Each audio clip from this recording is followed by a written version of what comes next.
Apalagi ibu-ibu kadang-kadang suka ada loh ibu yang mau tidur itu nggak bisa merem kalau belum pegang senjata dua.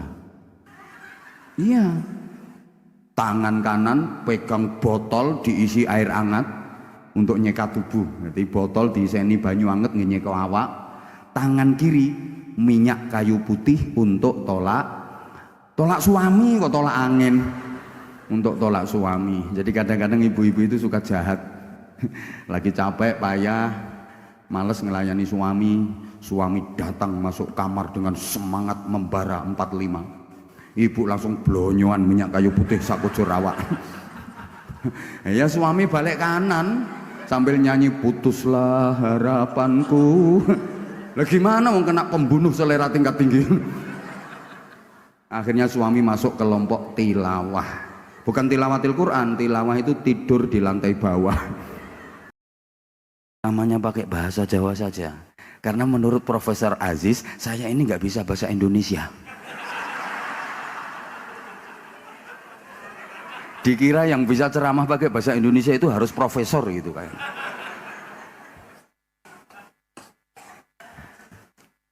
Wong pinter kuwi seneng proses, wong bodoh seneng hasil. Jadi kalau orang pinter itu suka menikmati proses. Makanya kalau orang pinter misalnya ditawarin gini ya, saudara mau nggak usah sekolah, nggak usah kuliah, dapat ijazah, langsung dapat gelar doktor. Ini kalau orang pinter nggak mau, dia nggak bakalan mau. Gak cocok, nggak sekolah, gak kuliah kok jadi dokter. Ini orang pinter. Tapi kalau orang goblok ditawari kayak gitu, saman gelem tah? Gak ada sekolah, gak ada kuliah, langsung jadi dokter, guyu. Terus entek piro, ngun. Makanya kalau ada orang yang bergelar profesor itu perlu diselidiki dulu.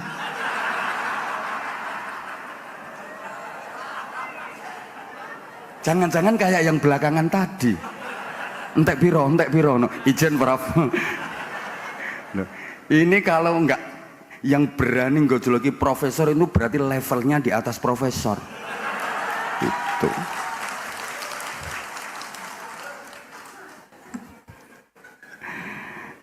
Saya nggak akan ceramah lama-lama Mas Didik, sebentar aja. Bener yang disampaikan Mas Didik tadi, saya 1 bulan ini libur cuma hari ini. Jadi kemarin dari Kalimantan 9 hari nyambung, terus ini besok saya 4 hari daerah Jawa Tengah. Terus insya Allah saya lebih laris daripada Profesor Zahro.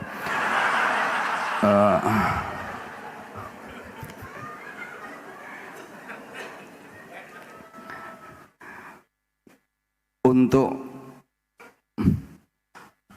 merealisasikan bahagia itu, setidaknya malam ini saya hanya ingin mengingatkan kepada pengantin baru khususnya dan pengantin-pengantin kawak umumnya.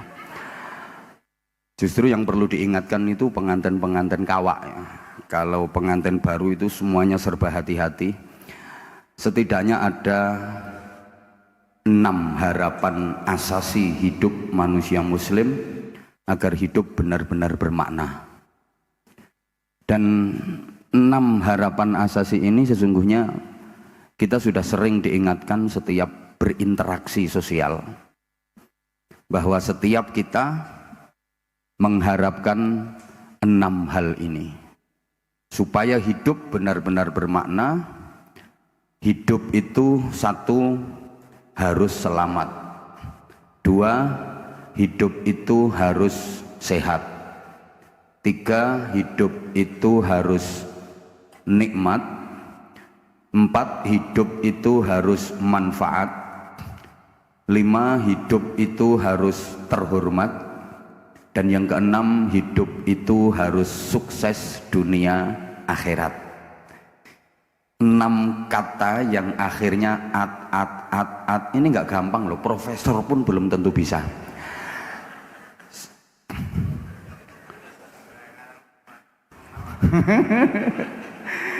Jadi 1, hidup itu harus selamat. 2, hidup itu harus sehat. 3, hidup itu harus nikmat.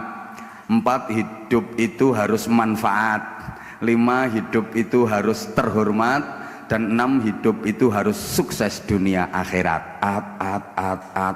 Dan ada rangkaiannya. Nah, kalau hanya sekedar gampang, tapi yang terangkai dan nanti penuh dengan filosofi, ini yang nggak gampang, makanya mahal. Jadi saya uraikan sebentar saja ya.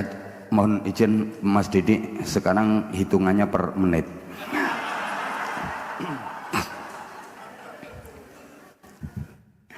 Pertama, hidup itu harus selamat. Siapa sih yang ingin celaka? Nggak ada. Semua orang pasti ingin selamat. Kapanpun, dimanapun, dalam situasi seperti apapun, ingin selamat. Di rumah ingin selamat, di perjalanan ingin selamat, di tempat kerja ingin selamat, lagi tidur juga ingin selamat, lagi makan juga ingin selamat. Loh, makan kalau nggak selamat gawat, iso kontal sak sendok-sendoke. Bahkan mohon maaf, lagi di toilet juga ingin selamat, lagi BAB, bahasa Inggrisnya the singing gitu. Loh, sampeyan lagi berjuang di toilet, petentengan itu kalau nggak selamat bahaya loh. Pas ngeden iso mbrodoli sak usus-ususe. Ya, semua orang memang ingin selamat, sehingga setiap berjumpa dengan saudara yang seakidah, kita diperintahkan untuk saling mendoakan agar selamat dengan mengucap dan menjawab salam. Ini interaksi sosial kita sehari-hari. Setiap ketemu, assalamualaikum. Ini artinya kan mendoakan agar selamat. Satunya jawab waalaikumsalam. Sama, mendoakan agar selamat. Dan alhamdulillah, ucapan selamat yang merupakan doa itu menjadi budaya dan tradisi masyarakat kita. Masyarakat kita itu ketemu di waktu pagi ya kasih ucapan selamat pagi, ketemunya siang hari selamat siang, ketemunya malam hari selamat malam. Kok gak nyaut ya, iki krungu apa ora ya? Ucapan selamat ini menjadi budaya dan tradisi masyarakat kita, bagus kok. Lagi ada yang ulang tahun juga kasih ucapan selamat ulang tahun. Memasuki tahun baru banyak ucapan selamat tahun baru. Ada yang nikah kayak gini kasih ucapan selamat menempuh hidup baru. Ada yang lagi sunat kasih ucapan selamat menikmati bentuk baru. Jadi ketemu yuk selamat jumpa. Ada orang temennya bepergian, selamat jalan. Pisahan naik, selamat tinggal, selamat berpisah. Jadi ucapan selamat ini benar-benar menjadi budaya. Sampai orang Jawa itu punya anak laki-laki kasih nama Selamat. Ya karena kita pengen selamat. Kalau Arab ya Abdus Salam, Nur Salim, Salamun, Ahmad Salim. Kalau perempuan ya Salamah. Sekarang zamannya makin modern ya Salma, Silmi. Ini kan ungkapan doa agar selamat. Sampai di truk-truk Polowijo itu banyak yang dikasih tulisan utamakan selamat. Karena memang semua kita pengen selamat. Mbah-mbah kita dulu itu punya tradisi selamatan karena butuhnya hidup selamat. Semua kita pengen selamat. Tapi mohon maaf, ternyata tidak mudah untuk mendapatkan hidup selamat.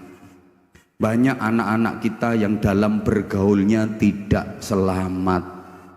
Yang laki-laki ada yang kena narkoba, ada yang mohon maaf banget ikut geng klite, ada yang sekarang lagi marak ngeslot. No, sing tahu ngelakoni guyu judi online. Ini kan berarti pergaulannya anak-anak kita itu tidak selamat. Yang perempuan juga ada yang pergaulannya tidak selamat karena kena imbas pemilu, perkawinan hamil dahulu. Ada pejabat yang tidak selamat. Bahkan kadang-kadang jabatannya udah tinggi. Ada juga ustadz yang tidak selamat. Loh, dikira kalau udah ustadz mesti selamat. Ada profesor yang tidak selamat. Ada kena plagiasi terus dicopot gelar profesornya karena ternyata disertasinya bukan milik dia kok. Makanya bertiga ini juga perlu di gitu.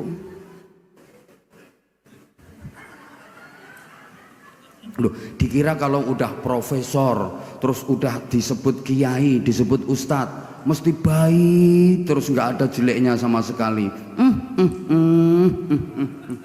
Ya namanya manusia, tiada gading yang tak retak, tiada mawar yang tak berduri, tiada api yang tak berasap, tiada bantal yang tak beriler, kan tiada hidung yang tak berumbel, dan tiada bokong yang tak berentut. Lah ini juga harus disadari kedua mempelai. Jadi nggak ada yang sempurna. Ya, Mas Andre juga pasti ada kekurangan. Mbak Farah juga pasti ada kekurangan. Kalau pengen yang sempurna, Bapak Mas, sampean pengen dapat istri yang udah cantik, solihah, setia, taat, patuh, nerima, nguapi, komplit, plit. Ya jangan sekarang. Nanti kalau sampean jadi masuk surga, nek sidoyu. Kalau di dunia yang nggak ada. Kadang perempuan itu dapat cantiknya aja, cantik tapi cerewetnya, masya Allah, wayu tapi cerewetnya gak betahi. Ono ada. Ini orangnya sekarang pakai jilbab warna coklat, gitu, cantik tapi suka ngomelin suami, gitu. Ada yang cantik juga nggak ngomelan, nggak cerewet, tapi sakit-sakitan. Loh, nyontek no terus. Pokoknya habis dipakai sontek, ngono ae ngono kemudian. Jadi suami mau pakai itu ngitung duit dulu, cukup ndak buat sontek gitu. Ada yang maaf, wajahnya biasa-biasa, nggak cantik tapi sehat, nggak pernah sakit, kuat. Jadi apa-apa digotongi kabeh ngono. Kuat. Sambar petir mencelat tok petire. Ya sama, laki-laki juga gitu. Ngono lho, wes. Ya. Lah, selamat itu juga harus kita ikhtiari. Ucapan kita harus ucapan yang menyelamatkan. Perilaku kita harus perilaku yang menyelamatkan. Nah, saya titip soal ucapan ini penting karena salamatul insan fi hifdzil lisan. Selamat dan tidaknya manusia itu tergantung bagaimana dia menjaga lesannya. Karena mulut santan binasa, karena mulut badan binasa. Hati-hati menjaga lesan kita. Kata Nabi, al-lisan kalbun akurun fasjunhu. Lesan itu seperti anjing galak yang betul-betul harus dikekang, harus dipenjarakan, harus dikendalikan. Ucapan kita itu ternyata menentukan nasib kita juga. Kita akan diperlakukan seperti apa tergantung apa yang diucapkan oleh lisan kita. Kalau yang diucapkan oleh lisan baik, insya Allah kita akan diperlakukan baik. Tapi kalau yang diucapkan oleh lisan itu buruk, kita pun akan diperlakukan buruk. Coba ibu kalau nggak percaya, pagi besok ibu berdiri di tepi jalan, ada orang lewat, ibu kasih ucapan halo, pasti ibu akan dapat perlakuan halo juga. Ada orang lewat lagi, ibu kasih ucapan hai, pasti ibu akan dapat perlakuan hai juga. Ada orang lewat lagi, ibu kasih ucapan yang baik, assalamualaikum. Ada orang lewat lagi, ibu kasih ucapan yang baik, assalamualaikum. Ada lagi yang lewat, ibu kasih ucapan yang baik, assalamualaikum. Pasti ibu akan dapat perlakuan baik pula. Waalaikumsalam, waalaikumsalam, waalaikumsalam, waalaikumsalam. Atau bapak besok boleh berdiri di tepi jalan, ada orang lewat, coba bapak kasih ucapan picek. Ndak sampai 3 menit ndelosor sampean. Dan yang keluar dari lisan kita itu merupakan cerminan hati kita. Saya sering gambarkan yang keluar dari mulutnya teko, bahasa Inggrisnya the ceret. Ini nanti yang Sunda nggak ngerti ceret itu apa. Yang keluar dari cucuknya ceret, yaitu apa yang menjadi isinya ceret.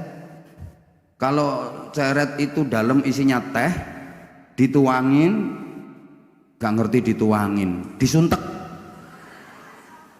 Dari cucuknya ya keluar teh.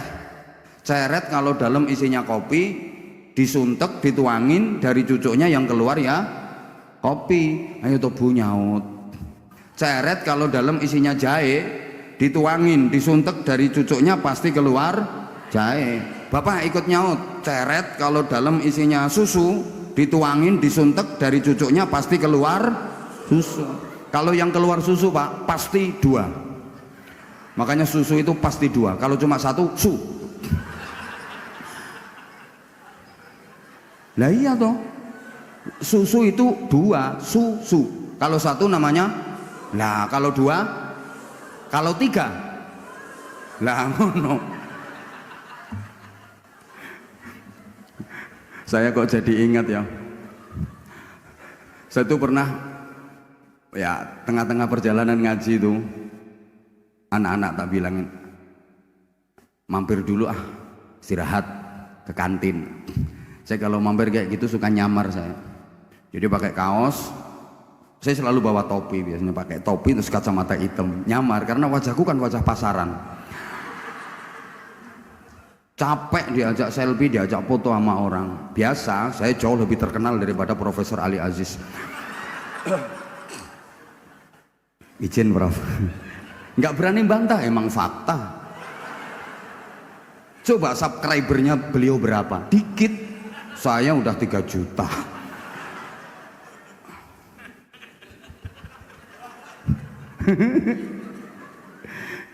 Saya pakai kaos, pakai topi, tak beres nih kacamata. Itu pelayannya cewek, nanya, mau pesan apa Mas?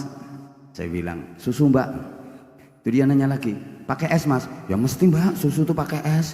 Kalau nggak pakai es ya aku bilang gitu. Nah yang susu ya pasti pakai es. Kalau nggak pakai es ya Kayak nasi bebek itu harus pakai B. Kalau nggak pakai B kan jadi nasi gitu. Ceret kalau dalam itu isinya dawet, dituangin ya dari cucuknya ya keluar dawet. Maka orang itu kalau dalamnya baik, yang keluar dari lisan pasti baik. Ibu maaf, ibu misalnya lagi bersin, itu yang dibaca apa Bu? Alhamdulillah. Itu tanda bahwa hati ibu baik. Tapi nggak semua orang seperti itu. Ada orang bersin bukannya ngucap alhamdulillah, malah nama-nama makanan yang keluar. Soto, tahu.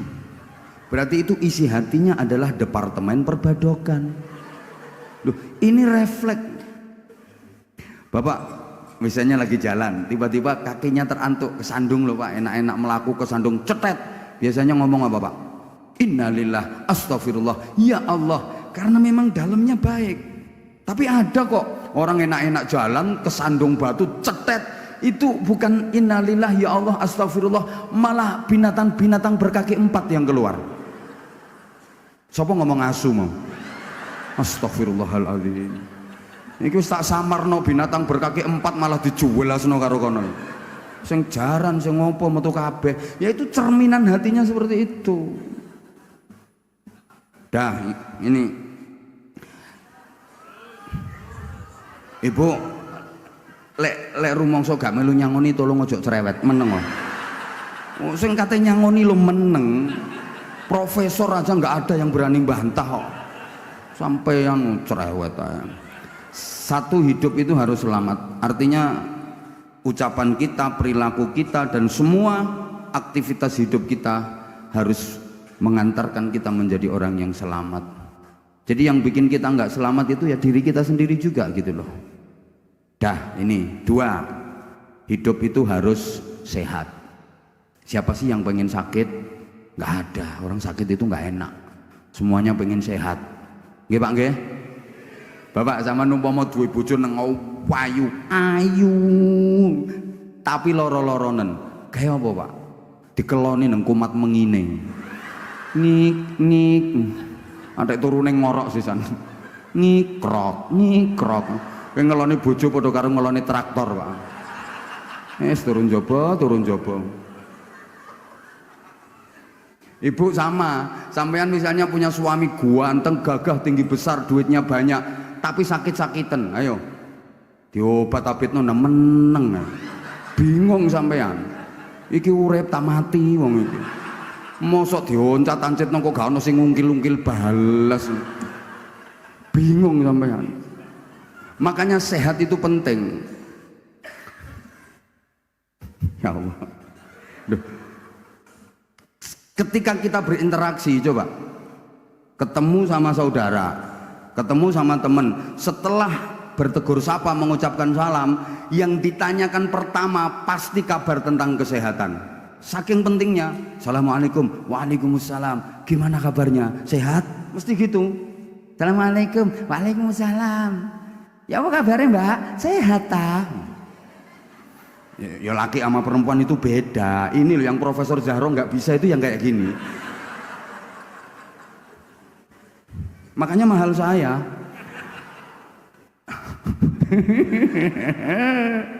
Ngapunten. Saya suka kayak gini saya di mana-mana juga udah kayak gini gaya saya. Jadi kalau ada yang salah dengan saya, maaf, yang dosanya besar adalah yang punya inisiatif ngundang saya. Iku makhluk iku sing dosane gede-gede. Wis ngerti nek potongane ngene ditekakno. Makanya aku los saya aku. Sing nanggung resikone ya Mas Didik. Ketemu pertama pasti yang ditanya kabar itu. Assalamualaikum. Waalaikumsalam. Ya apa rek kabar rek? Sehat ah? Ngono mesti. Enggak ada kok orang ketemu pertama Assalamualaikum. Waalaikumsalam. Ya apa kabar? Kon gering dah, enggak ada kayak gitu. Enggak ada. Demikian pula yang ditanya, jawabannya alhamdulillah sehat. Walaupun dia lagi sakit, itu kalau ditanya, gimana Mbak kabarnya Mbak? Sehat Mbak? Alhamdulillah sehat. Padahal wajah itu tempelan koyok 24. Iku jawabnya ya alhamdulillah sehat. Enggak ada orang ditanya, gimana Mbak kabarnya? Sehat Mbak? Sehat apane? Mari mencret wong pitu gak ono. Loh karena setiap kita itu pengen sehat. Sampai maaf ya, orang yang udah tua sekalipun beliau sakit-sakitan, kakek, nenek, ya, udah aki-aki, udah nenek-nenek, udah sepuh, sakit-sakitan. Kalau ditanya, gimana kek, gimana nek kabarnya? Sehat? Alhamdulillah nak, sehat. Tapi yo sehatnya orang tua. Alhamdulillah nak sehat, tapi yo sehatnya wong tua. Memang beda sehatnya yang muda sama yang tua. Kalau yang muda itu kesehatannya betul-betul prima, makanya kemana-mana tangan kosong berani. Kalau orang muda itu kesehatannya masih prima, kemana-mana tangan kosong berani. Tapi kalau udah tua, pergi kemana-mana coba periksa isi tasnya kira-kira apa? Oh balsem, minyak kayu putih, minyak angin, oh cap fresh care. Jadi untuk mempertahankan kesehatan itu butuh senjata. Kalau udah tua, untuk mempertahankan kesehatan itu butuh senjata. Mau minyak angin, mau fresh care, mau apa. Saya beberapa waktu lalu kemarin ya ngaji bareng sama pejabat-pejabat tinggi. Bukan harus profesor ya, bisa ngaji sama pejabat tinggi. Itu saya belum naik, belum mulai ceramah, masih di bawah itu. Saya batuk bersin terus. Itu sampai kanan saya bilang, Abah, flu ya? Aku ngomong, iya kayaknya. Begitu saya ngomong gitu itu kanan kiri langsung bareng ngetokne minyak angin. Jadi aku mikir, ya Allah, pejabat yang nggawa senjata sih anak. Apalagi ibu-ibu kadang-kadang suka ada loh. Ibu yang mau tidur itu nggak bisa merem kalau belum pegang senjata dua. Iya. Tangan kanan pegang botol diisi air hangat untuk nyekat tubuh. Jadi botol diiseni banyu anget ngenyek awak. Tangan kiri minyak kayu putih untuk tolak suami, kok tolak angin untuk tolak suami. Jadi kadang-kadang ibu-ibu itu suka jahat. Lagi capek, payah, males ngelayani suami datang masuk kamar dengan semangat membara 45. Ibu langsung blonyoan minyak kayu putih sakujur awak. Ya suami balik kanan sambil nyanyi putuslah harapanku. Lah gimana mau kena pembunuh selera tingkat tinggi. Akhirnya suami masuk kelompok tilawah. Bukan tilawatil Quran, tilawah itu tidur di lantai bawah. Masya Allah. Ibu bapak, sehat itu artinya bebas dari penyakit. Dan sehat itu meliputi 5 hal: fisik, psikis, sosial, kultural, and spiritual. Understand? Usahaman gak ngerti ya wis jawab apa yes ngono lho, urusane cek cepet. Tak baleni. Sehat itu meliputi 5 hal: fisik, psikis, sosial, kultural, and spiritual. Understand? Nah, ngono wis cek tambah ketok oone. Yang sering dilupakan orang itu spiritual. Kalau fisik, psikis, sosial, kultural diperhatikan. Tapi spiritual sering dilupakan. Padahal spiritual ini faktor terpenting penunjang kesehatan. Orang itu asal kebutuhan spiritual terpenuhi dengan baik, dijamin gak bakal sakit-sakitan. Sholatnya bener, zikirnya cukup, sedekahnya cukup, keluarganya guyup rukun, sama teman, sama kerabat, sama tetangga baik,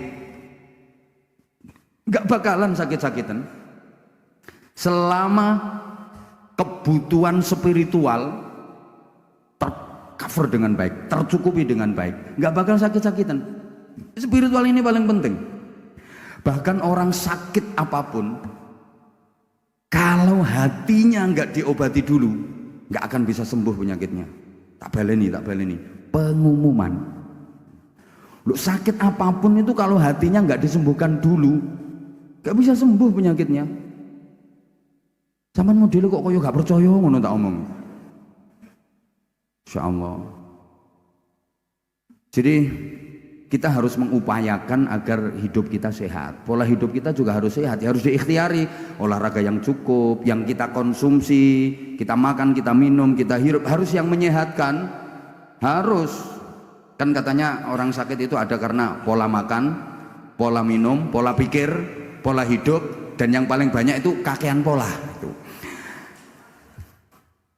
Jadi yang bikin orang sakit itu bukan pola makan, tapi kakean pola. Udah, ringkes aja gini, ringkes. Sehat itu bebas dari penyakit, dan penyakit itu secara umum ada 2. Ada penyakit zahir, ada penyakit batin, ada penyakit jasmani, ada penyakit rohani. Kalau penyakit zahir, penyakit jasmani itu semua penyakit yang bisa dideteksi secara medis. Itu namanya penyakit zahir, penyakit jasmani. Ya liver, ya jantung, ya itu termasuk penyakit zahir. Termasuk penyakit wong biyen, panu, kadas, kurap, koreng, rangen, cantengen, kutilen, bubulen, gondoken, udunen, sureken, itu semua penyakit zahir. Ya encok, linu, terus gulu kaku, angop gak iso balik. Lah kalau penyakit batin, penyakit rohani itu ya penyakit akhlak. Takabur, riya, ujub, sum'ah, hasud, itu penyakit batin. Ingat para jamaah, penyakit batin itu yang bikin orang disiksa di neraka. Yang bikin orang dimasukkan ke neraka itu penyakit batin. Tidak ada ceritanya orang disiksa di neraka gara-gara penyakit zahir. Nanti di neraka ketemu sama tetangganya. Cak, zaman lapo kok digepuk induk neraka disiksa kaya ngono? Ya iki gara-gara biyen aku udunen, ndak ono. Ndak ada. Yang bikin orang disiksa di neraka itu penyakit batin, penyakit rohani, dan itu penyembuhannya susah. Kalau penyakit zahir, penyakit jasmani, tambanannya gampang, pengobatannya mudah. Kenapa? Penyakit zahir, penyakit jasmani itu yang penyakitan ngerasa sakit, orang lain nggak kena imbasnya. Dadi lek penyakit dohir, penyakit jasmani, sing penyakiten ngrasakno lara. Koncone, tangga-tanggane gak ngrasakno. Paham tak gak iki diomongin. Lah sing penyakiten krasa lara, gak kuat lara, gelem tombo, makanya tambanane gampang penyakit dohir itu. Tapi penyakit batin, penyakit rohani itu aneh. Yang penyakitan itu dia nggak ngerasa sakit, yang kemeng itu malah tetangga-tetangganya. Contoh misalnya di desa sampean ada maling, itu kira-kira yang susah malingnya apa masyarakatnya? Masyarakat. Padahal yang penyakitan itu malingnya. Lo maling itu penyakitan, lo maling itu nggak waras lo. Misalnya dia punya barang dicuri orang, pasti dia marah, pasti dia jengkel. Lu dia kok nyuri barangnya orang? Dekne iki umpama duwe barang dicolong wong, dekne mangkel. Lu kok nyolong barangnya wong? Penyakitan niku, gak waras iku. Bu, tolong dijawab sayang, biar aku semangat. Bu, sampean lek dirasani wong mangkel napa mboten? Lah, sampean yo tahu ngrasani wong. Nah, berarti gak waras. Gak waras berarti.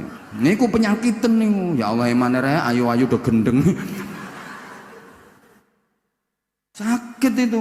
Kalau digunjing orang kita jengkel, kita nggak suka, ya kita jangan gunjing orang, itu tandanya waras. Makanya maaf, penyakit batin, penyakit rohani susah itu pengobatannya.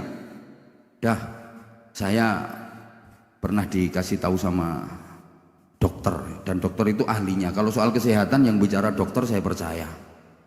Kayak soal hukum yang bicara Profesor Zahra saya percaya. Saya ngomong Mas Didi gak ngandel blas aku.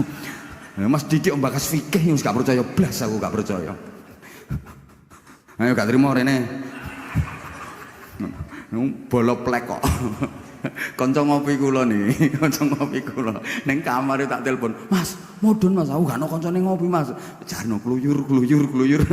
Wong sugih tak garap aku. Gak manut, gak pengen kualat ya manut. Wes. Katanya penyakit itu sebabnya ada 3. Ada penyakit karena keturunan, genetik. Ada penyakit karena makanan, itu apa namanya, alergi. Alergi kan ada alergi luar, ada alergi dalam. Ada penyakit karena pikiran. Terus diteliti, penyakit karena genetik keturunan itu cuma 10%.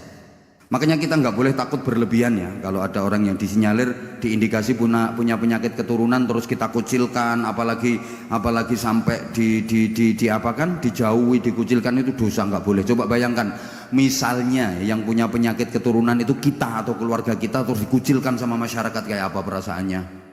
Toh itu hanya 10%.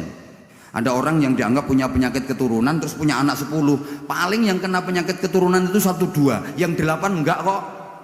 Ibu jangan takut berlebihan, kadang jahat ibu-ibu. Ada orang mau ngambil menantu gagal gara-gara diprovokasi sama tetangganya. "Mbak, katanya mau ngambil menantu si Anu itu, Mbak." "Iya, harinya udah jadi kok, tinggal akad nikah." "Mbak, kalau bisa dibatalin." "Nggak denger apa? Itu bapaknya itu kenceng manis, anaknya mesti kenceng kecut itu." Enggak kok, itu kemungkinan nurun cuman 10%. Yang 90% aman. Lanjut.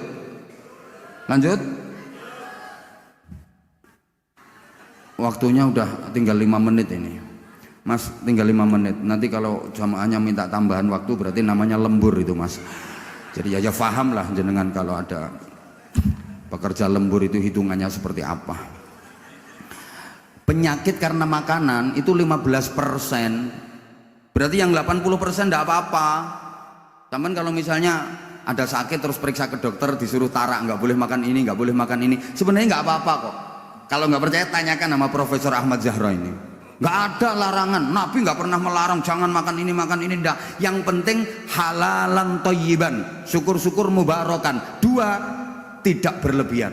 Kalau berlebihan nggak boleh, jangankan orang sakit, orang sehat aja nggak boleh berlebihan. Saya itu malah prihatin loh kalau ada orang sakit, "Ini kamu sakit ini nggak boleh makan ini, sakit ini nggak boleh makan ini." Saya itu malah kasihan. Wes gering kepingin apa-apa gak oleh, yo tambah cepet mati ngono iku. Aslinya nggak apa-apa. Misalnya sampeyan kena asam urat. Katanya kalau asam urat itu nggak boleh makan apa? Mbok gak nyau tok. Ya jeroan, gorengan. Kalau kolesterol nggak boleh makan udang, nggak boleh makan kepiting. Nggak apa-apa, sebenarnya nggak apa-apa. Yang penting satu, jangan berlebihan.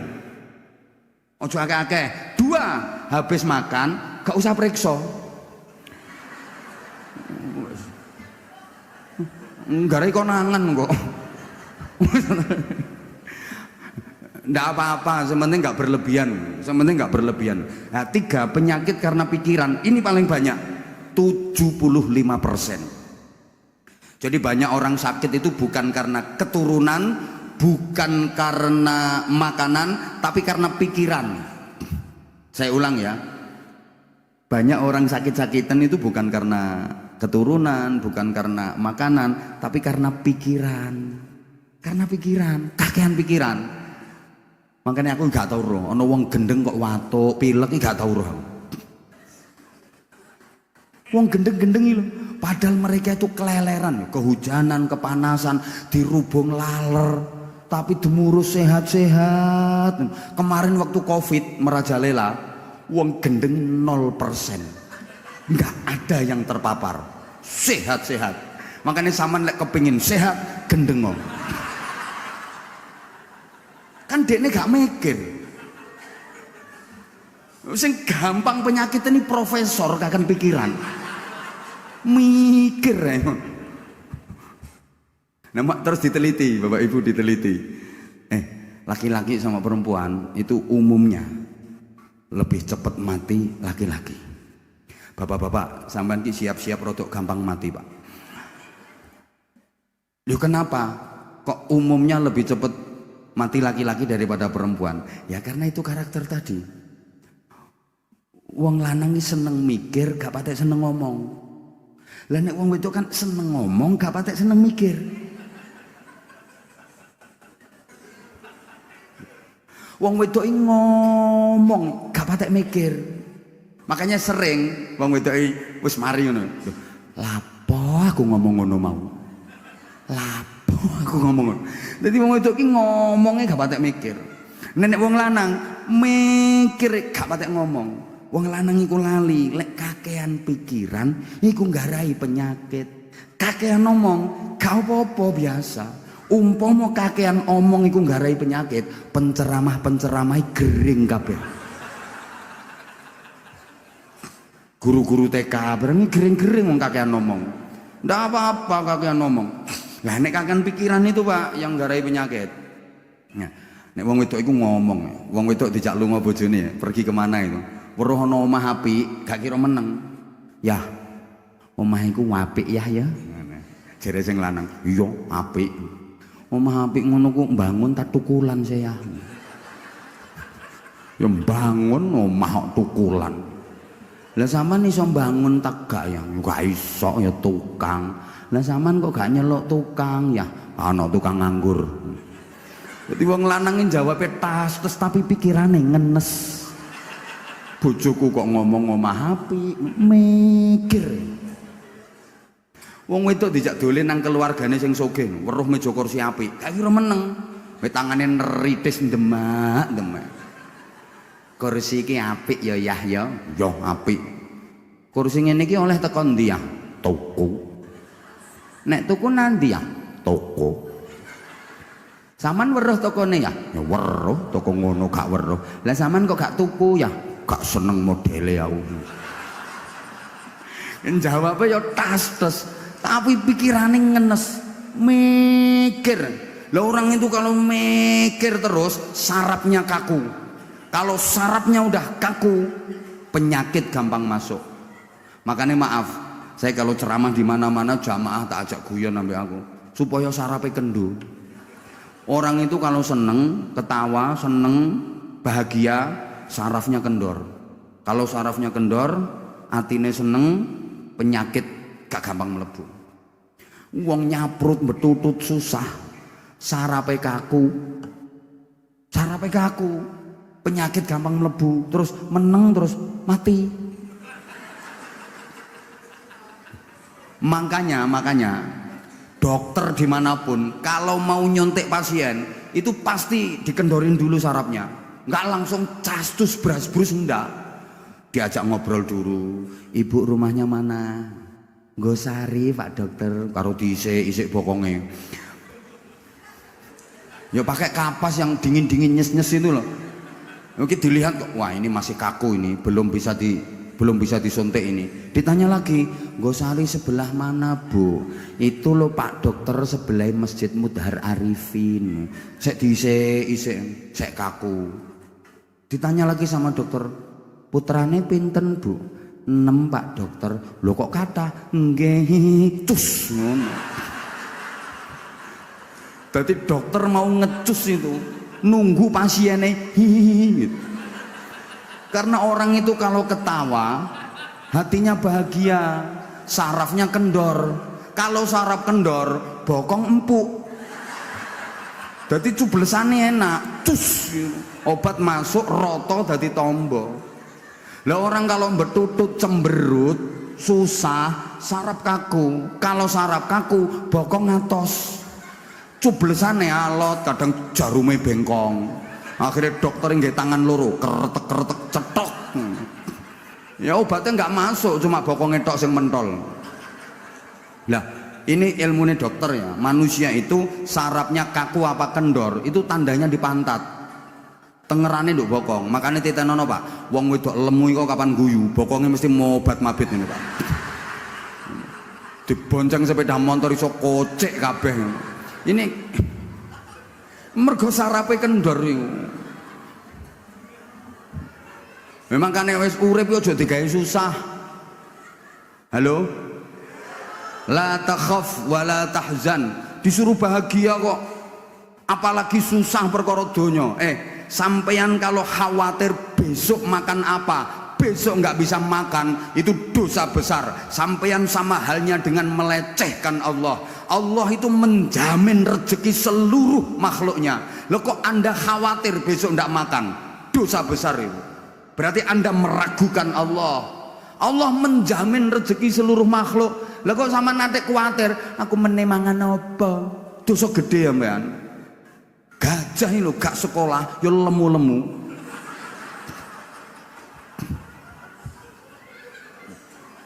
Sapa maneh zaman gelem mikir cicak. Cicak uripe nempel nang tembok. Dia nggak punya sayap, nggak bisa terbang.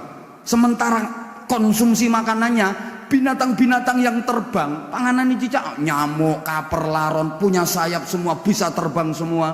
Dia nggak bisa terbang, nggak punya sayap. Dia hidupnya nempel di tembok. Tapi nggak ada ceritanya cicak kena busung lapar.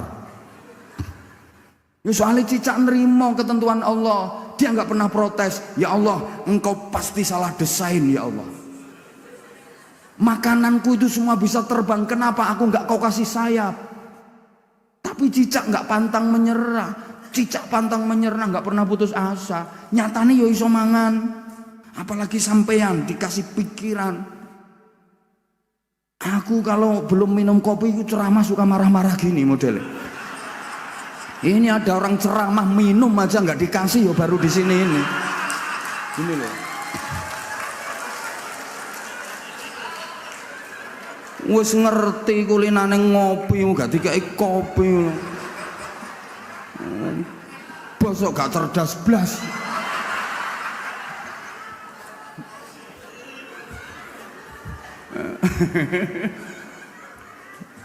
Ya Allah.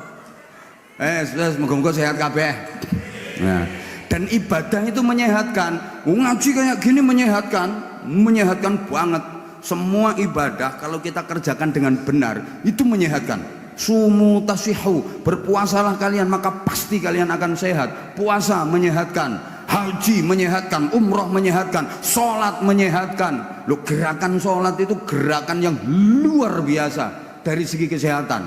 Jauh lebih dahsyat daripada dampak senam-senam yang ada sekarang. Makanya ibu-ibu, sampean asal sholatnya bener, udah 7 waktu, zuhur, asar, maghrib, isya, tahajud, subuh, duha. Jangan hanya 5 waktu. Tambah sholat sunnah. Sehat bu, dan tubuh ibu akan ideal. Nggak usah idalitul senam, nggak usah.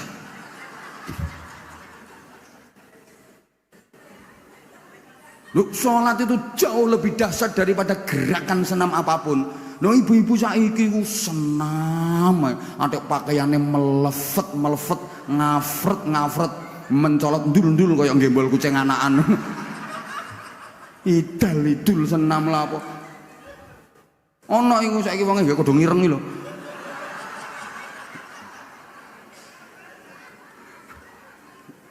Gregeten aku. Lah senam sekarang itu Bu. Lah senam-senam yang ada sekarang itu udah diiringi musik, gerakannya banyak yang erotis.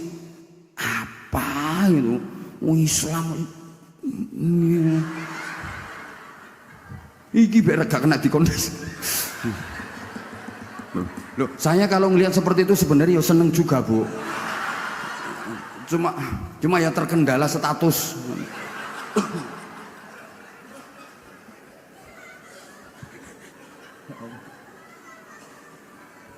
Weh, ini gak selesai ketiga. Duh. Mas, biasanya durasinya berapa mas ceramah di sini mas? Hah? Biasanya berapa durasinya? Berapa prof? Durasinya biasanya berapa? 5 jam. Profesor gendeng nih. Lu mau kok dikokon ceramah 5 jam nih lo? Jenengan apa pernah ceramah 5 jam? Yang geletak jenengan. Jantenan kok.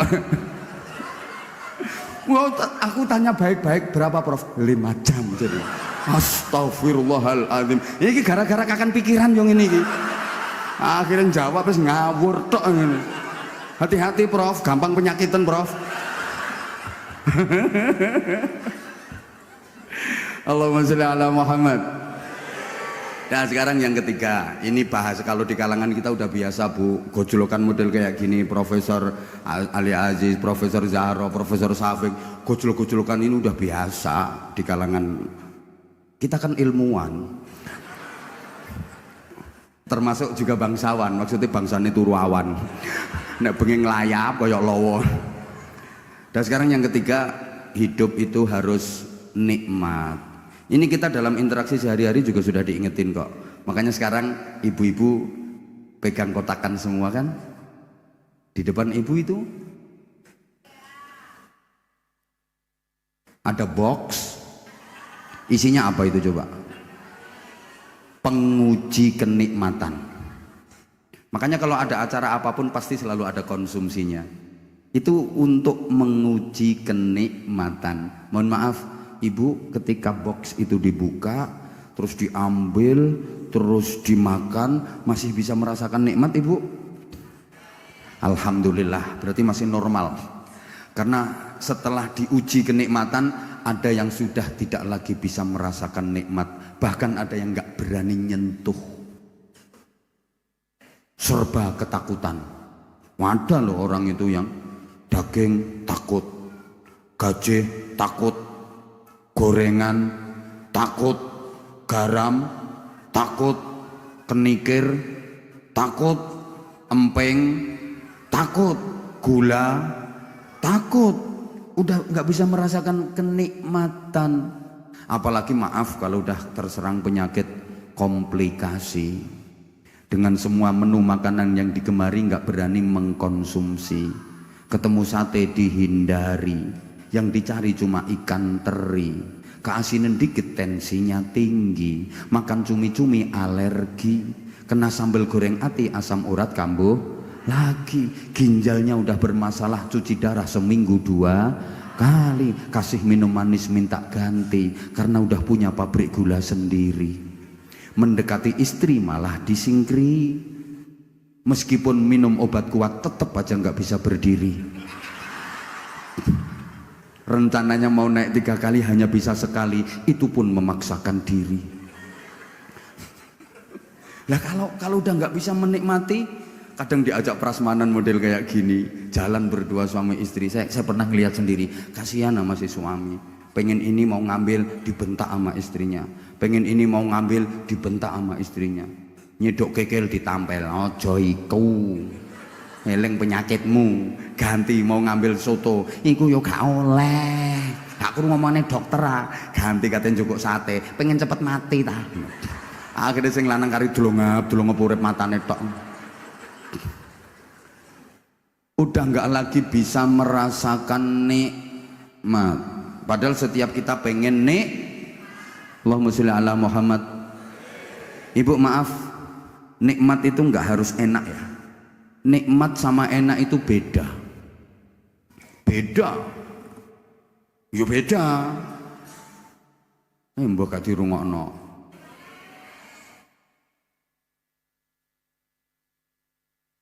Loh, nikmat sama enak itu beda. Kadang-kadang nikmat itu sakit. Kadang-kadang nikmat itu pedih. Kadang-kadang nikmat itu menderita. Menderita tapi nikmat. Sakit tapi nikmat. Dan enak itu nggak semuanya nikmat. Kadang-kadang enak tapi nggak nikmat. Kalau nggak dikasih contoh mesti nggak paham. Nggak paham. Ini ilmunya profesor ini soalnya. Ibu tolong dijawab ibu. Ibu. Allah nggak semangat deh. Dilanjut apa enggak ini? Ibu saya tanya, dicubit itu sakit apa sakit bu? Kurang semangat. Dicubit itu sakit apa sakit?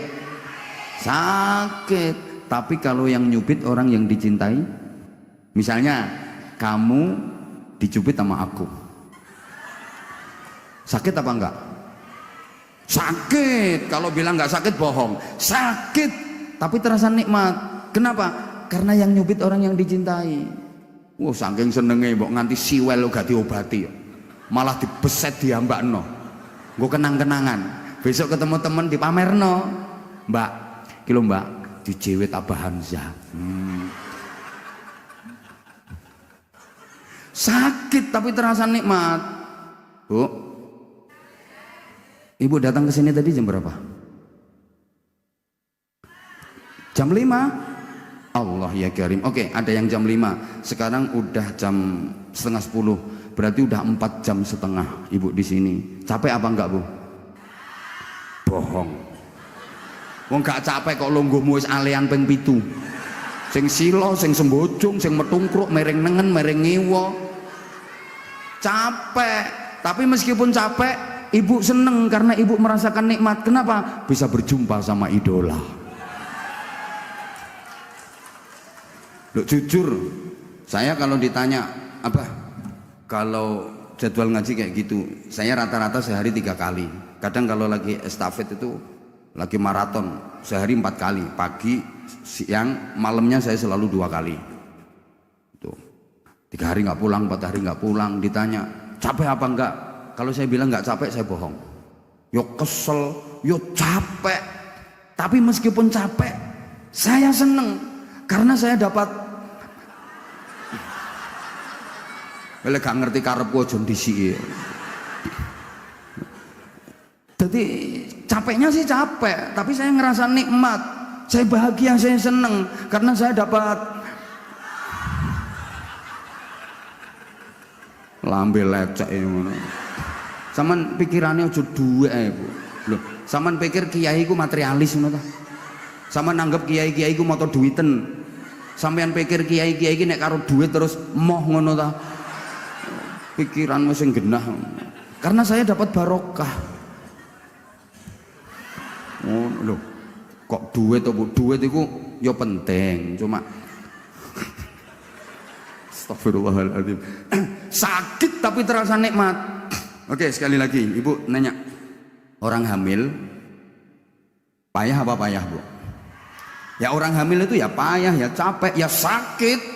Baru hamil muda aja udah sakitnya luar biasa itu, muntah kering, muntah nggak keluar apa-apanya. Ya muntah itu sakit, tapi kalau udah bisa keluar biar lega. Lah ini orang hamil muda ini muntah tapi nggak keluar apa-apanya.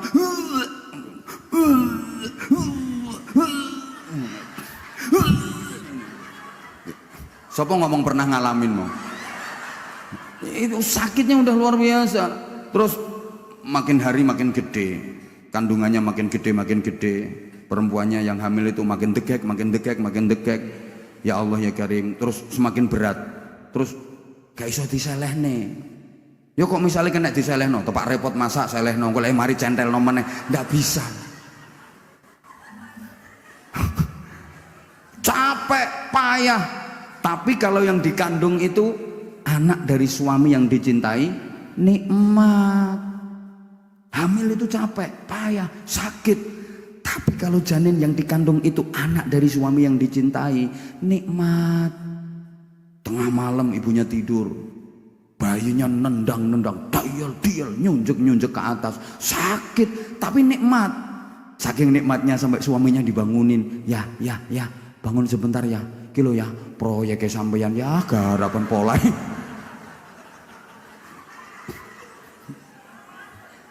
Jadi nikmat itu kadang-kadang sakit, nikmat itu kadang-kadang payah. Tapi mbah gak dirungokno ketok ya aku. Lanjut Bu ya.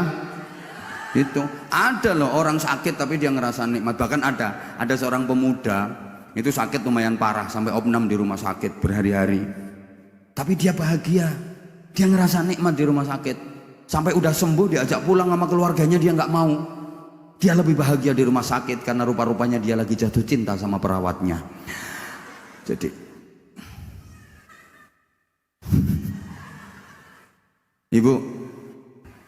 Ibu makan di restoran mewah sama makan di tengah sawah lebih enak mana? Nah, sawah anjane potonganmu gak tahu nang restoran. Enaknya lebih enak di restoran mewah, semua menu ada. Tapi boleh jadi lebih nikmat di tengah sawah. Ngono lho. Loh kalau enaknya ya enak di restoran mewah, percaya potonganmu gak tahu nang restoran mewah kok. Loh, enaknya enak di restoran mewah, tapi nikmatnya bisa jadi lebih nikmat di tengah sawah. Makan di tengah sawah, udah nggak ada lauknya, cuma nasi sama sambel kecap, tok plus sate. Ya sekali-kali toh oleh dum-duman daging korban toko Masjid Mutara Arifin.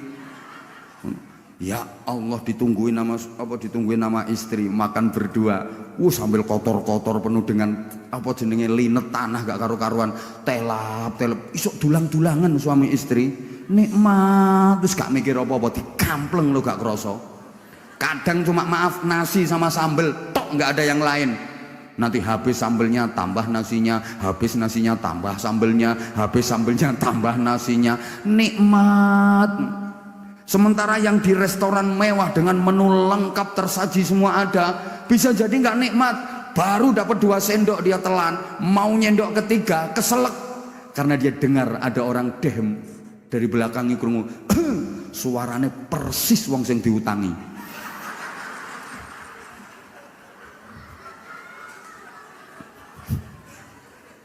Bu, tidur di hotel bintang 5 dengan spring bed yang spesial paling mahal, dengan tidur beralaskan kardus, enak mana?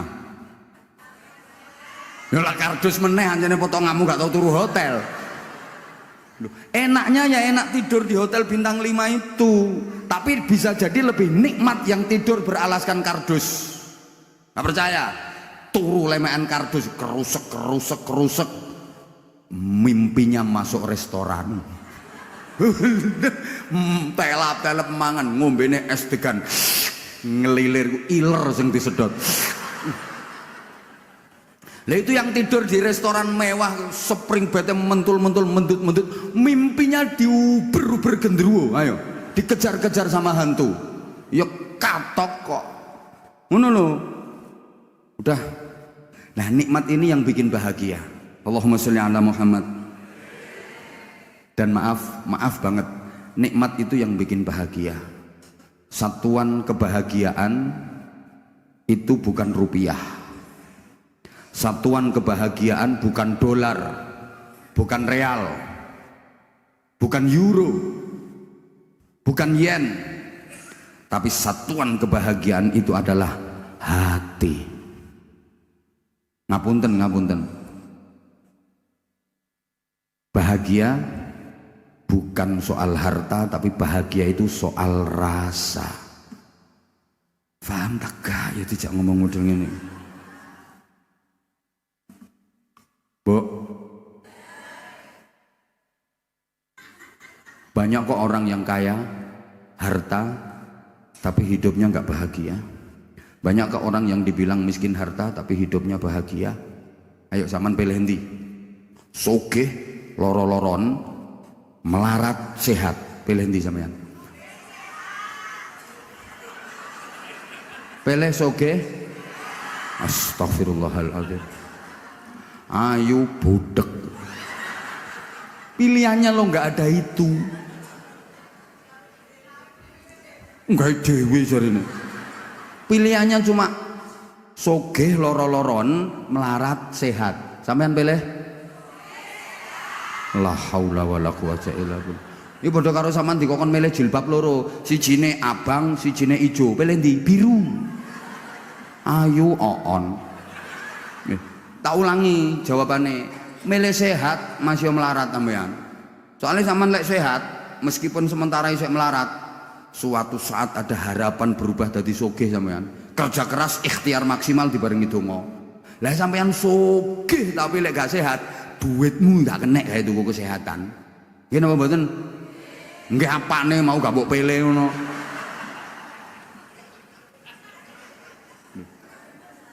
Bu, saiki ono sugih mobile mewah-mewah tok Bu. Paling murah regane 5 miliar mobile, jejer pitu.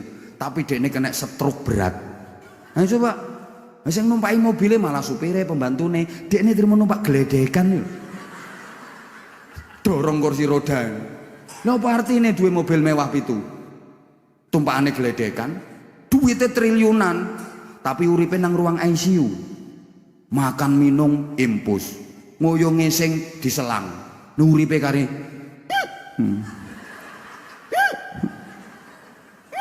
Siapa ngomong persismu?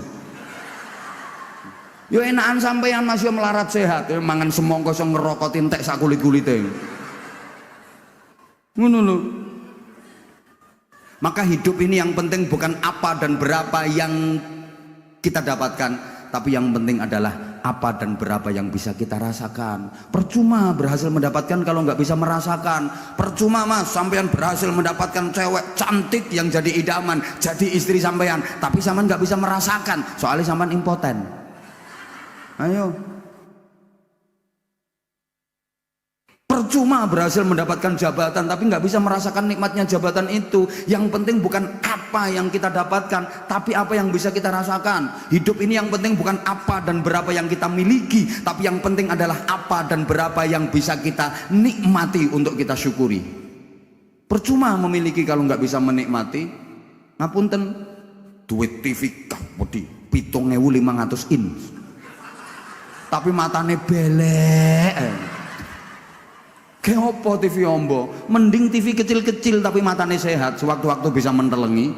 Kursi harganya 5 miliar tapi bokongnya udunan pelentingan. Kapan lungguhe? Mending kursi welek atau kopring itu pakune ting serongat dilunggui bokong kecantol getien tapi sehat. Ngono lho, Bu. Duit bojo ganteng gagah gede dukur tapi bojomu anyang-anyangen nek gak waras-waras. Mending elek-elek ngono ku tapi sehat. Nah iki penting iki tak sampeno kanggo menghibur sing rupane gak patek ayu, gak patek ganteng iku dadi nek delokno kon niku elek cerewet gak apa-apa, sing penting gak anyang-anyangen ngono lho. Biar kita itu tadi lho fabi ayyi ala rabbikum atukadziban. Manane iku asline tapi dene gak iso ceramah. Sampai guling lho tonton.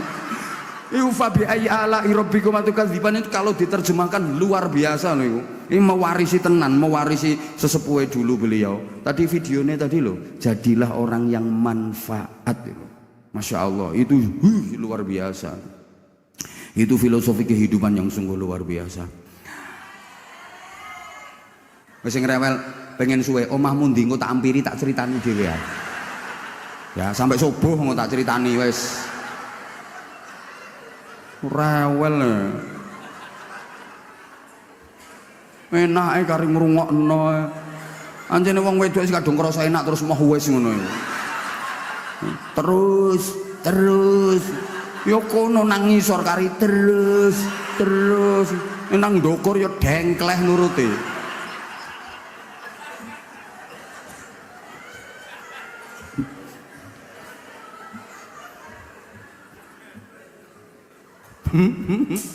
Tiga, empat ya empat. Ngono iku modele. Wis mari tiga kok tiga meneh. Wong wedoke ngono ku gayane, wis mari bareng sek meneh. Wis mari sek meneh ngono. Gayae. Yang keempat, hidup harus manfaat. Ya, sekecil apapun asal kemanfaatan itu bisa kita lakukan. Jadi orang sukses itu adalah orang yang bisa melakukan hal yang manfaat kapanpun dimanapun sekecil apapun, itu orang sukses. Jadi untuk jadi orang yang manfaat itu nggak harus punya jabatan dulu, nggak harus kaya dulu, ndak. Sampean kepengen manfaat ngenteni soge, lah kapan manfaatmu? Mau sampean sampai mati ki rencanane melarat. Lho soge melarati pawaan kok, potongan kok, wis to. Ya Allah. Lah nek kita orang kecil, ya lakukan hal yang kecil gitu loh, Bu. Bapak nek ukuranmu ku jentik. Kalau ukuranmu jari kelingking jentik, Pak, ya cita-cita jangan terlalu tinggi. Cita-cita aja terlalu gede. Wong jentik kok kepengen ngangkat mimbar, puklek. Lek sampai yang jentik bukan berarti gak ada manfaatnya. Ada. Urusanmu gak ngangkat mimbar kalau jentik. Tugasmu itu acukil watu wal upilu wasilet pitiu. Ya tetap ada manfaatnya. Ngopel lho jentikmu kanggo. Urek-urek kuping, cukil watu jentikmu kanggo. PT wayang ngendok tagak jentik mlebu. Ojo jempol dobol pitike. Ya cita-cita jangan terlalu tinggi gitu loh. Makanya saya maaf, izin Prof, misalnya ceramah saya dianggap recehan sama profesor, ya wajar dong, saya bukan profesor. Yang saya hadapi juga jamaah. Orang ngaji itu kan kondisional, situasional. Yang diceramai siapa, audiennya siapa. Kalau saya misalnya pakai materi yang biasa disampaikan profesor, saya yakin domblong kabeh. Kalau cetok wong IQ umur rendah kok. Ngono lho, makanya pas iki sama Mas Didik sing dikongkon ngaji aku, dudu profesor. Lek profesor kok kedukuran bahasan malah jamaah bubar. Gak terima ya wis profesor cek mulih. Majelis ini tanpa dihadiri 3 profesor tetap jalan. Ngono. Cah kene kok. Kita gak penceramah gendeng gak kira wani ngomong ngene iki. Loh, saya juga bertanggung jawab kok atas disertasi yang saya sampaikan. Kalau misalnya nanti yang saya sampaikan salah, beliau bertiga boleh berhadapan-hadapan dengan saya. Ngono cah kene kok. Nyatanya beliau bertiga diem, berarti kan bener aku.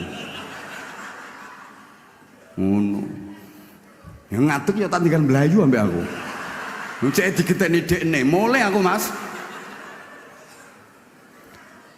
Walaupun kecil kalau manfaat ayo kita lakukan. Misalnya Bapak sampean masuk masjid di daerah sampean kan belum ada AC-nya nih, masjid gonmu kan wes AC. Masih pakai kipas angin ini loh. Jamaah itu nggak ada, tapi kipas anginnya masih muter. Wah, ini buang-buang energi ini, mubazir ini. Matiin. Itu kan manfaat. Ke kolah wudhu, keran air, kerucuk-kerucuk, padahal kolahnya udah penuh. Matiin. Set. Ini manfaat. Masuk ke toilet, ada peninggalan orang lain, mundung-mundung, siram, seret. Nanti kalau dipakai orang biar nyaman, malah ditambahi. Sampean lagi jalan, ada paku, ada pecahan kaca, ambil. Ini nanti kalau ada orang lewat membahayakan kakinya, bisa nanti bocor banyak macam-macam. Itu manfaat walaupun kecil, itu loh maksudnya. Ya namanya kemanfaatan itu kan sesuai kullu ya'malu ala syakilati, the right man on the right job, the right man on the right place. Iki profesor lho gak kira iso iki. Ya Loh, kemanfaatan itu sesuai profesi gitu loh. Makanya ibadah yang berpahala besar sesuai profesi. Kalau kamu pedagang, ibadahmu yang berpahala besar apa? Jujur dalam berdagang. Kulaan sakmene ngomong sakmene, kulaan sakmono ngomong sakmono. Ojo lames lambemu. Sing garakno dosa gede iku kan kulaane 250.000 dinyang ditawar 300.000 lho jawabane. Ya gak oleh wong kulaane gak oleh sakmono kok. Terus bakule melu sapa? Ngono iku sing garai. Lah nek guru ya aktif, dinamis, disiplin, profesional, jangan makan gaji buta. TNI ibadahnya apa? Ya pertahanan, kedaulatan negara. Polri ibadahnya apa? Kamtipmas. Ngono. Kiai ibadahnya apa? Ya ngaji, mbek wiridan. Ya Allah, ya Rahman, ya Rahim, ya Rahman, ya Rahim, ya Rahman, ya Rahim. Ya Sami'u ya Basir, ya Sami'u ya Basir, ya Sami'u ya Basir. Kiai, ya Sami'u ya Basir, ya Sami'u ya Basir, ya Sami'u ya Basir. Kok suwe-suwe ya Dana, ya Dana, ya Dana, ya Dana, ya Dana, ya Dana, ya Dana, Dana, ya Dana, ya Dana, dan ya Dana, ya Dana, ya Dana. Lah kiai gak duwe pabrik kok. Ya Dana, ya Dana, ya Dana. Dana enggak datang-datang, wiridane ganti ya Nasib, ya Nasib, ya Nasib, ya Nasib itu. Lah nek Mas Koko, Mas Didi gak oleh wiridan ya Sami'u ya Basir, ya Sami'u ya Basir, dosa malahan. Mas Didi, Mas Koko wiridane bukan ya Sami'u ya Basir, ya Semenu ya Pasir, ya Semenu ya Pasir, ya Semenu ya Pasir, ya Semenu ya Pasir, ya keramik, ya besi, ya rekening, ya transfer.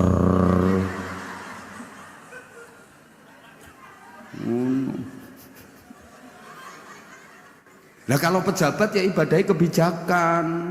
Ngono, Profesor Zahra, Profesor Syafiq, Profesor Aziz, ibadahnya apa? Intisyarul ilmi. Itu ibadahnya. Aku malah nuturi profesor. Ini jadi lainnya utangmu akeh, hutangmu banyak, ibadahnya apa?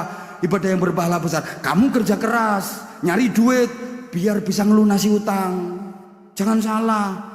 Utangnya wakeh, hutang banyak, ke masjid aja tiap hari. Lunas apa enggak utangnya?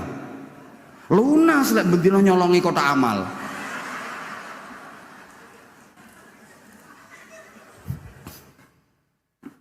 Tuh maksudnya pokoknya jadilah orang yang manfaat, jadilah orang yang manfaat. Ya, untuk manfaat untuk keluarga, manfaat untuk masyarakat, manfaat untuk umat. Cocok aku prinsipnya Mudhar Arifin yang cocok pol. Lebih-lebih banyak membangun masjid di mana-mana. Insya Allah sebentar lagi membangun juga masjid di pesantren kami. Jadi ini saya hanya sekedar mengingatkan saja. Ya Semenu ya Pasir, ya Semenu ya Pasir, ya rekening ya transfer. Makanya kemarin Mas Didi waktu ke rumah tak bilangin, andai kan ini yang ke rumah ini anak buahnya Mas, tak tolak sampai aku. Udah, anak buahnya kan udah nelpon ke asisten saya, udah nelpon ke tim penjadwalan, berkali-kali nelpon. Ya nggak ada jadwal, ya nggak ada. Lah kok bose moro dewi. Ampun. Mau bilang sini nggak usah doa Mas, aku gak butuh dongai sampean. Mudah-mudahan pondok nyanyi gak butuh dongane sampean aku. Gak butuh dongane sampean. Wong sugih ndonga ngerusak hadis. Lah iya Prof, qiwamud dunya bi arba'ati asya, izin Prof. Satu bi ilmil ulama. Loh itu loh, ibadahnya ulama itu pakai ilmu.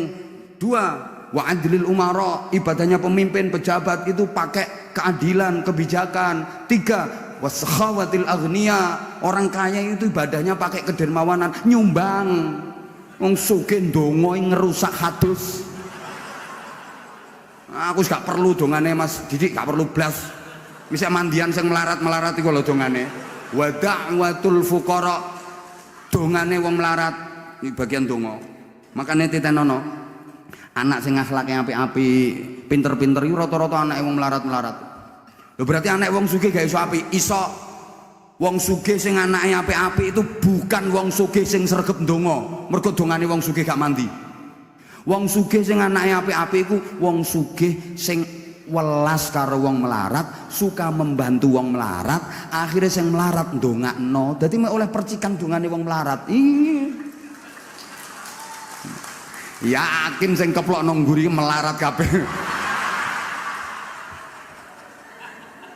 Lho nggih. Dadi wong sugih sing apik nasibe keturunane apik-apik itu orang kaya yang suka membantu yang miskin-miskin, sing sering bantu wong melarat. Wong melarat sing dibantu atine seneng, akhire ndongakno. Ngono. Mulane ya Allah. Wong melarat iku Mas, gak usah dijaluki donga.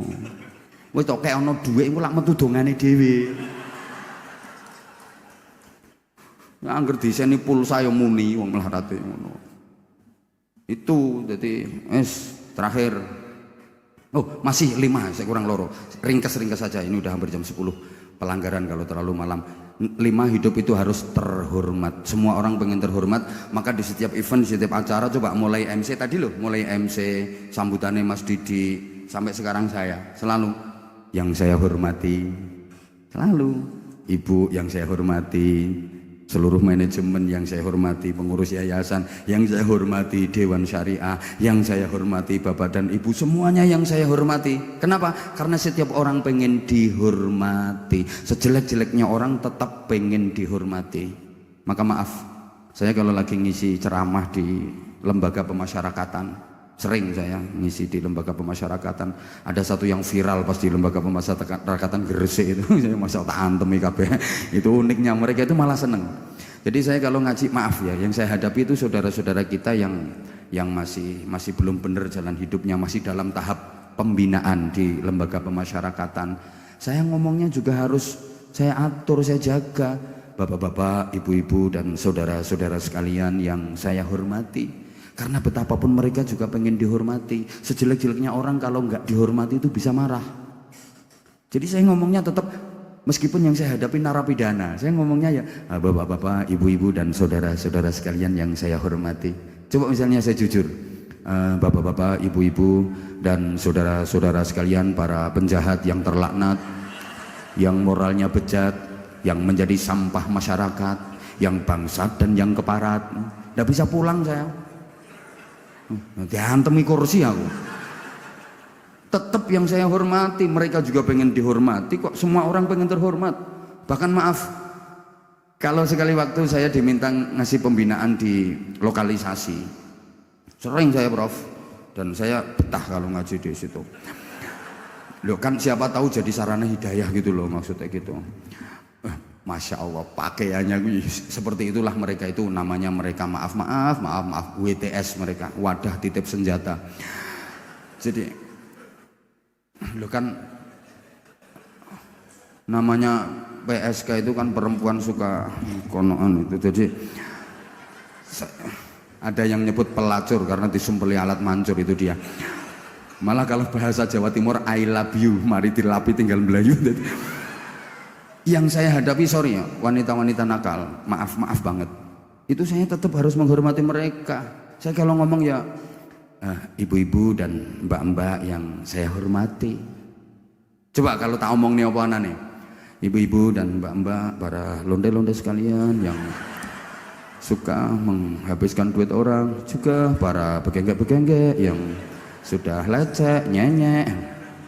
Ya aku dicamah, aku diumpah-umpah. Ya kalau cuma diumpah-umpah, dimarahin, dicamah. Nah, kalau ditawarin, ayo. Tetap yang saya hormati. Ini pelajaran loh. Kenapa? Ketika sambutan, setiap sambutan itu yang saya hormati, semuanya yang saya hormati. Karena setiap kita pengen terhormat, bukan hanya terhormat di dunia saja, tapi terhormat pula di akhirat.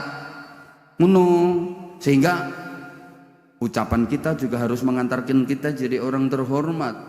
Perilaku kita harus mengantarkan kita agar kita jadi orang terhormat. Terhormatnya dunia akhirat. Terakhir, hidup itu harus sukses dunia akhirat. Ini tadi loh prinsipnya. Saya terinspirasi dari video yang diputar tadi. Subhanallah. Ya Allah ya Karim. Jadi tercermin dalam doa yang sering disebut doa sapu jagat. Rabbana atina fid dunya hasanah wa fil akhirati hasanah waqina azabannar. Ya Allah, berikanlah kepada kami kebaikan di dunia. Ya Allah, berikan pula kepada kami kebaikan di akhirat. Ya Allah, jagalah kami, peliharalah kami, selamatkanlah kami dari adab neraka. Ini pelajaran Bapak Ibu para jamaah. Berdoa memohon kepada Allah itu jangan aneh-aneh, mohon kebaikan. Jangan minta apa yang kita inginkan. Karena apa yang kita inginkan, kalaupun misalnya dikasih sama Allah, belum tentu itu jadi kebaikan.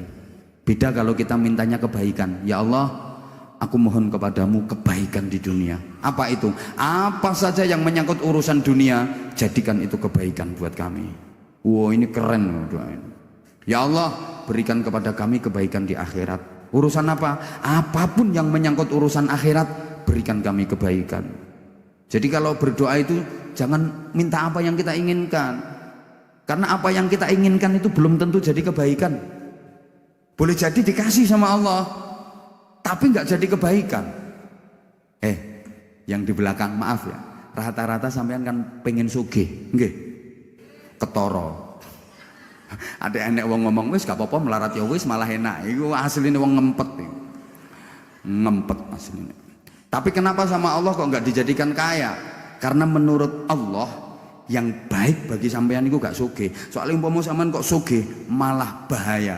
Keberkahan donya iso pilek sampean. Lho nggih. Makanya menurut Allah sampean ki wis ngono iku ae. Kebutuhanmu ae dicukupi ambek Gusti Allah. Selama itu bernama kebutuhan, pasti dicukupi sama Allah. Lah yang sampean merasa kurang itu bukan kebutuhan, kepinginan. Kepinginanmu kedukuran. Potonganmu pengen dua helikopter. Mbok paham mbok enggak ngene iki dijak ngomong. Pokoke ini bahasan rondok jero ngene iki terus plong-plong. Aku sedih ngomong mbek wong sing model ngene iki. Lah, kalau yang kita minta kebaikan, semua yang diberikan Allah kepada kita itu berdampak baik. Gitu loh, Bu. Sampeyan minta, ya Allah kula nyuwun dadi wong sugih, duit kathah, tapi sama Allah sampean gak didadekno sugih, gak dikai duit akeh. Karena menurut Allah yang baik buat sampeyan itu duit titik ae. Sampeyan uripe sederhana ae, aja sugih-sugih. Soale sampean duite akeh sugih malah bahaya. Semoga-moga paham. Gak paham ya wis. Halo? Nah, ini juga mengajarkan kepada kita, lek ndonga iki enggak usah terlalu dawa. Ndonga diamini wong sak pirang-pirang kate kedawan, tak jamin gak mandi. Soalnya sing amin lo gak ikhlas. Men.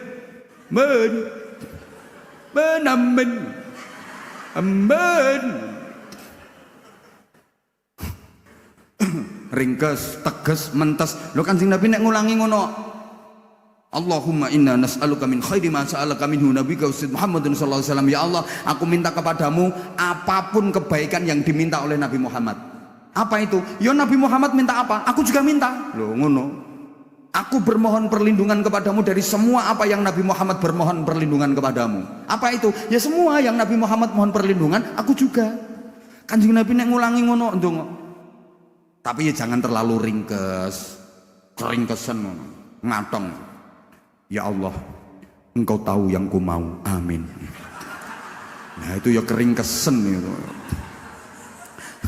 Ya bener Allah tahu yang kau mau, tapi ya sebut no. Tapi juga jangan terlalu dirinci. Gusti Allah didikte. Tuh, minta kebaikan. Itu Rasulullah kalau mengajarkan seperti itu. Nah, dan kesuksesan dunia akhirat itu disimbolkan dengan masuk surga. Maka Nabi juga mengajarkan doa, Allahumma inna nas'aluka ridhaka wal jannah wa na'udzubika min sakhatika wan nar. Ya Allah, aku mohon ridhomu dan surga. Semuanya tercakup. Kalau semua sudah diridhoi oleh Allah, beres kabeh, gak mungkin keleleran kita. Demikian yang saya sampaikan, udah jam 10 lewat. Hidup menyakitkan tanpa kekasih. Cukup sekian dan terima kasih. Ya Allah. Tanpa kekasih hidup terasa hampa. Terima kasih dan sampai jumpa. Yang terakhir, kalau ada sumur di ladang, bolehlah kita menumpang mandi. Kalau ceramah saya dianggap masih kurang panjang, silahkan diundang lagi. Saya mohon maaf banget. Ini di masjid, Bu, saya mau ngaji manten yang terlalu vulgar ya, ndak etis. Apalagi ini ada profesor-profesor yang luar biasa. Mohon maaf para profesor kalau yang saya sampaikan bukan konsumsi penjenengan, tapi setidaknya namanya profesor, walaupun remeh dan receh materi saya, insya Allah akan menjadi bahan buat beliau-beliau.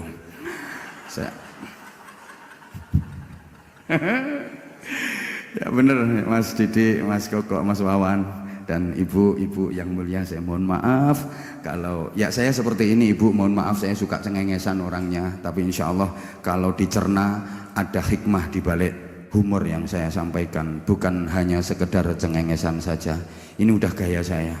Kalau kurang berkenan sekali lagi karena keterbatasan dan kebodohan saya mohon maaf yang sebesar-besarnya. Subhanakallahumma bihamdik asyhadu an la ilaha illa anta astaghfiruka wa atubu ilaik. Waffaqanallahu wa iyyakum lima yuhibbu wa yardah. Assalamualaikum warahmatullahi wabarakatuh.